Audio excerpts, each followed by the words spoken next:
G'day guys, how's it going? It's Ant from Gaming Antics here, and it is Friday, which means it is time for another Games Haul video.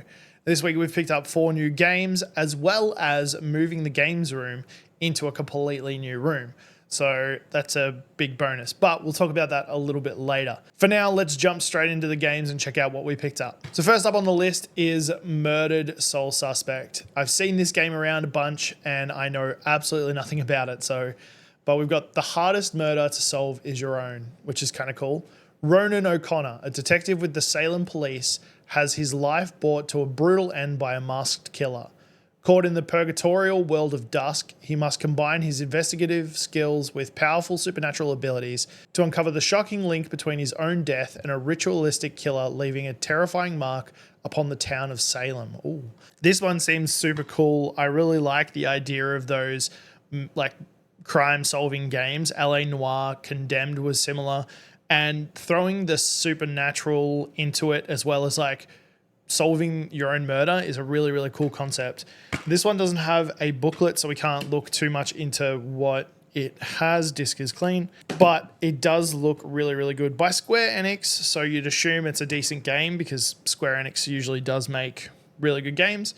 But yeah, it looks really interesting. Obviously, when it comes to crime thriller ones like this, they could go either way, depending on how they go with the game mechanics. If it's too heavy on the detective side, it can get a little bit repetitive. If it's too heavy on the other side of like combat, then there's not enough of the detective stuff. But I don't know about this one. It does look really, really good by a good developer, so fingers crossed it's a good one. Next up on our list, we've got Mafia II. Vito Scaletta is making a name for himself on the streets of Empire Bay as someone who can be trusted to get a job done. Together with his buddy Joe, he is working to prove himself to the Mafia, quickly escalating up the family ladder with crimes of larger reward, status, and consequence. The life as a wise guy isn't quite as untouchable as it seems. So Mafia games, I've heard a lot about the Mafia games. They're supposed to be really, really good. By 2K usually do make pretty good games as well. And like I said, I've heard a lot about it. I did see, was there one out that came out recently that was like really, really buggy? That might be this one. Disc is clean. So obviously you play as a member of the Mafia. There's 2 books here. So we've got just a generic book, and then we've got a map. Is this a map? Yeah, I love the maps and the posters. That is so cool. Okay, I'm happy I picked this one up because with the map, that's actually pretty decent. Nothing much in the booklet. I do like these sorts of games, very GTA, I think. A lot of driving around in cars, probably doing some dodgy stuff, seems though the name of the game.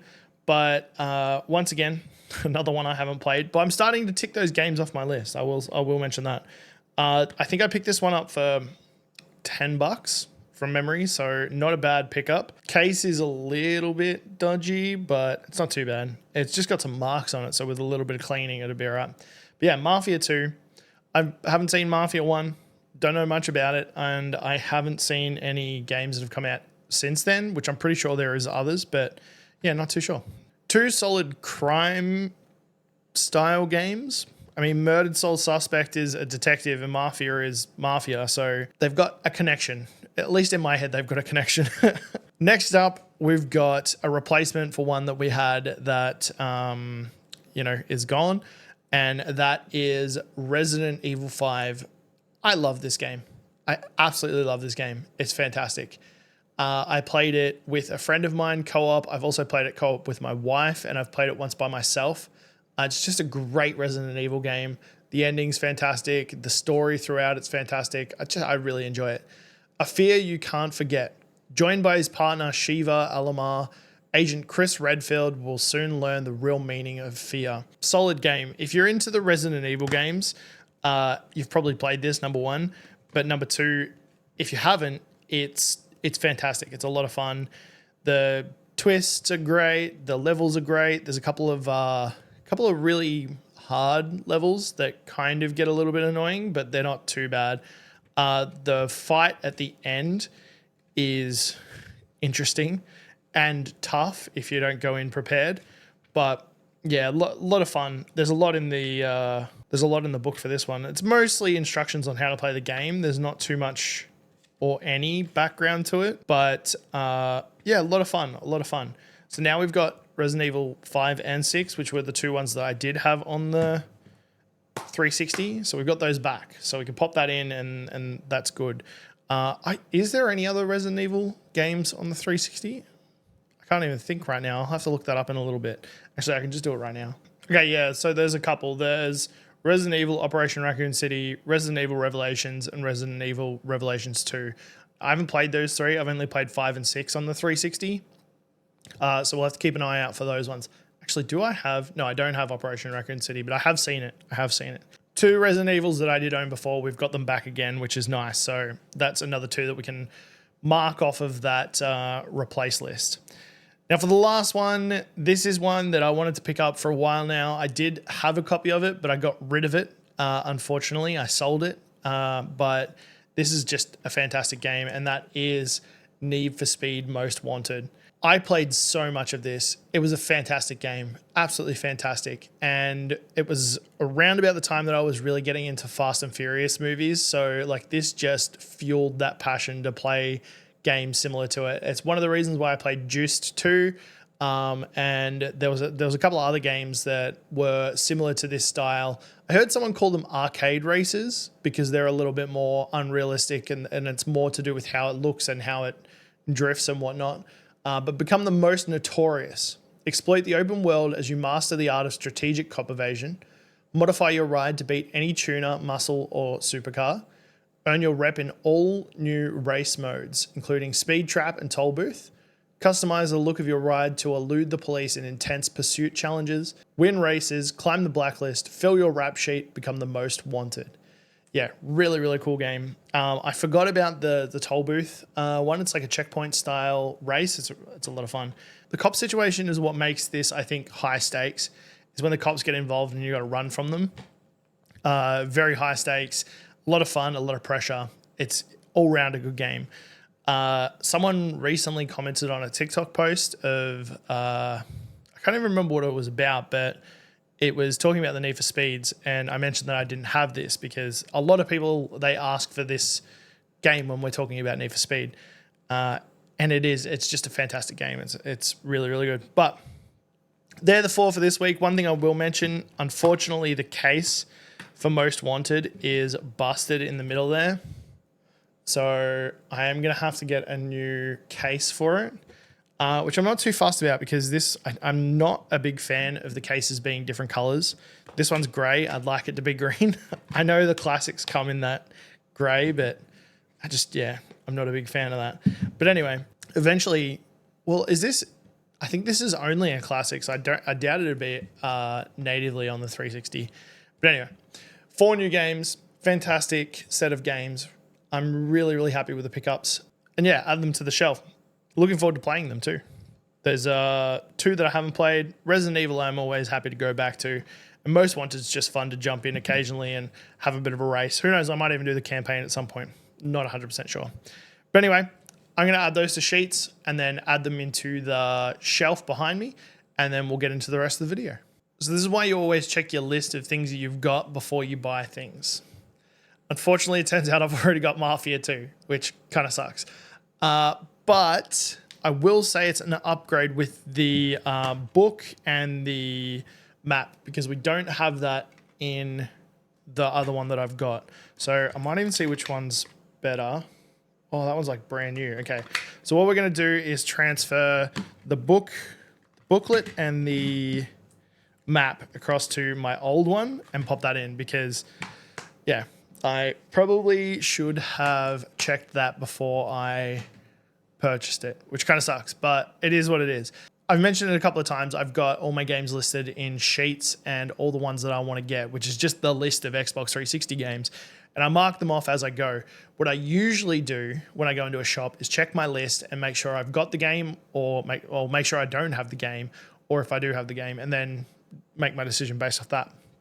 What I am doing is filling out how much the games cost relatively on eBay so that I don't stooge myself. If I go into a shop and there's a game there that's like $30 and I'm like, oh, that seems worth it, and then I check and I can get it on eBay for 10, then I'm just going to leave it, if that makes sense. It sucks with Mafia, but I mean, we did get the booklet and the map, so I'm fine with that. Another thing I did notice when looking at my sheets was I don't actually own Resident Evil 6 yet. I did have it, and it's one that I've got to replace. I thought I picked it up somewhere, but apparently I haven't, so it's still one that we're looking for. Now, as you guys can probably tell, we have moved rooms.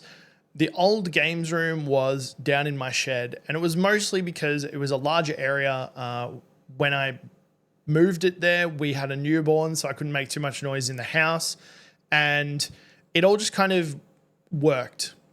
But the issue with that is, as the years have gone on, there's been a little bit of damage and a little bit of wear to the shed, and it is now extremely cold, and it is having some water issues, leaking issues through the roof. And over the past month or so, I've had a bunch of issues with water getting onto things that it shouldn't have. So I've lost a screen. There was one point where I thought water had gotten into my PC, and it was just all getting really bad. So I had to take it out and try and figure out a different situation.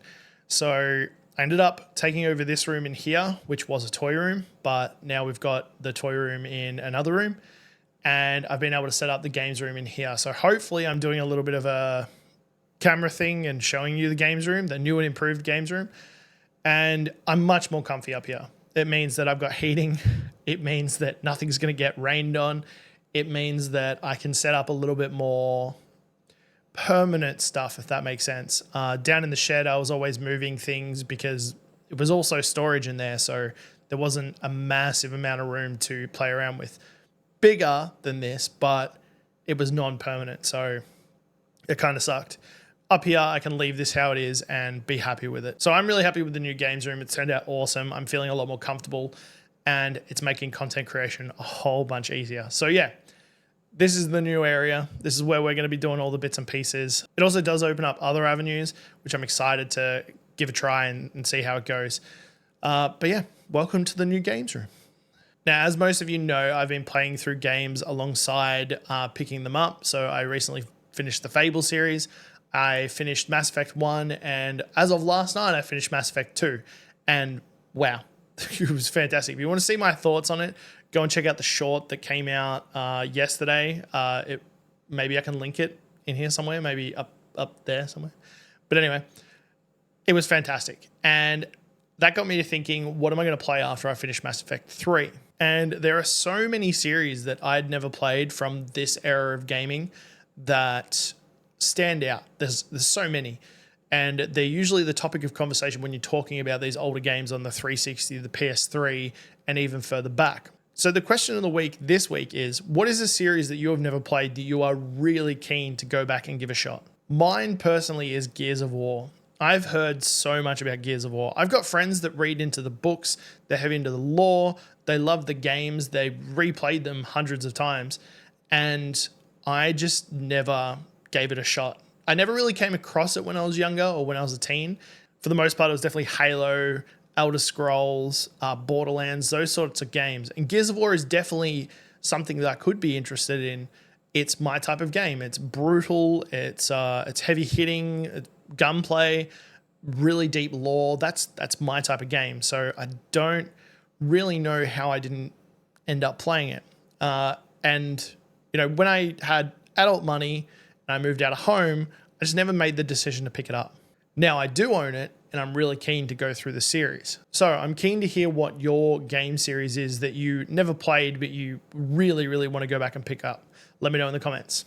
So finally, if you did watch that short, I know it was a brief description of what my thoughts were, but I finished Mass Effect 2, and that game is just amazing. It was amazing.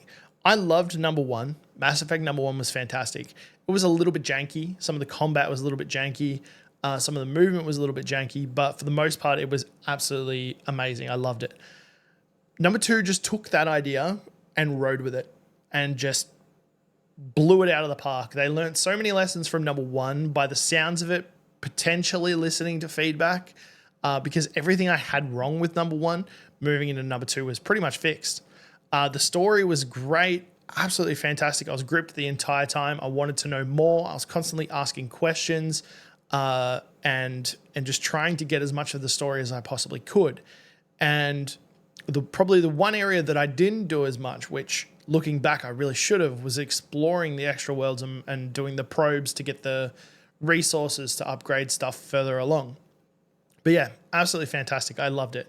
The ending was great. Like the final 3 missions.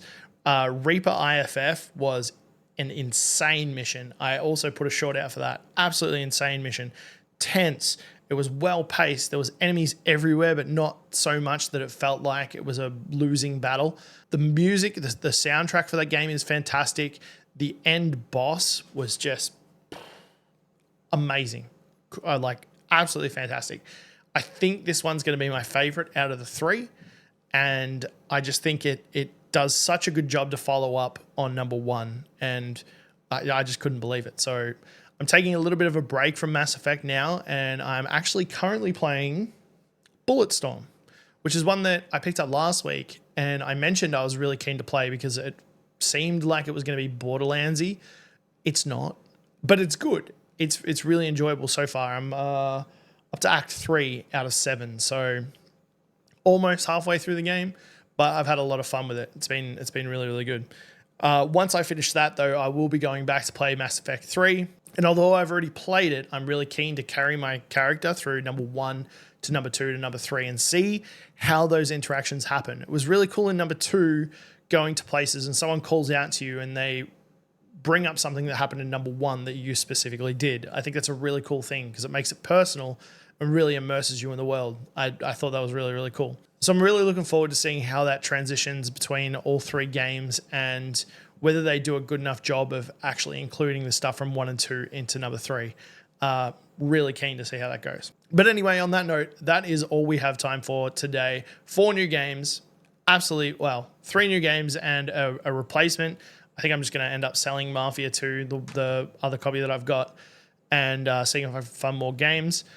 New games room and a big event coming next week. I've talked about it a lot. AvCon's happening next week.